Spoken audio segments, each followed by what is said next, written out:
அம்மாலாம் சின்ன வயசுல இந்த பச்சை பயிறு குடுக்குறப்போ வந்து பார்த்தீங்கன்னா, "ஐயய்யோ! இதெல்லாம் வேணாம்" அப்படின்னு தான் நான் சொல்லுவேன். ஆனா பச்சை பயிறு சாப்பிடுறதன் மூலம் அவ்ளோ நன்மைகள் வருது மக்களே. என்ன அப்படின்னா, பச்சை பயிறு நம்ம தொடர்ந்து உட்கொள்றோம் அப்படின்னா வந்து நம்மளோட ஆரோக்கியத்த மேம்படுத்துறது மட்டும் இல்லாமல், நமக்கு வந்து இந்த சர்க்கரை நோயெல்லாம் வந்து பார்த்தீங்கன்னா வந்து வராமல் வந்து இது தடுக்குது அப்படின்னே வந்து சொல்லலாம். அதே நேரத்தில உடல்ல உள்ள திசுக்கள் இருக்குல்ல, அத வந்து பார்த்தீங்கன்னா நல்ல முறையில வச்சுக்கிறதுக்கு வந்து இந்த பச்சை பயிறு ரொம்ப உதவியா இருக்கு. சில மணி நேரம் வந்து நம்ம பச்சை பயிர நல்லா ஊற வச்சு, அதுக்கப்புறம் உப்பு, காரம்லாம் சேர்த்து வந்து பார்த்தீங்கன்னா சாப்பிடலாம். காலை உணவுல வந்து இந்த ஊற வச்ச பச்சை பயிரை எடுத்துக்கிறது வந்து பாத்தீங்கன்னா நம்மளோட இதயத்தை வந்து பாதுகாக்குது அப்படின்னு வந்து சொல்லலாம். அதே நேரத்தில் பச்சை பயிரை தொடர்ந்து சாப்பிடுறது மூலம் நமக்கு வந்து பாத்தீங்கன்னா அது ஒரு எனர்ஜி பூஸ்டராகவும் வந்து பாத்தீங்கன்னா இருக்குது.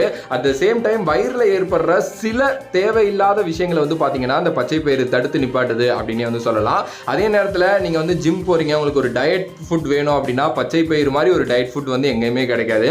கலோரிஸ்லாம் அதில் பெருசா இல்லை. நீங்க வந்து பாத்தீங்கன்னா ஸ்நாக்ஸாகவும் எடுத்துக்கலாம், ஃபுட்டாகவும் வந்து பாத்தீங்கன்னா எடுத்துக்கலாம். அவ்வளோ நல்ல விஷயங்கள் இருக்கு.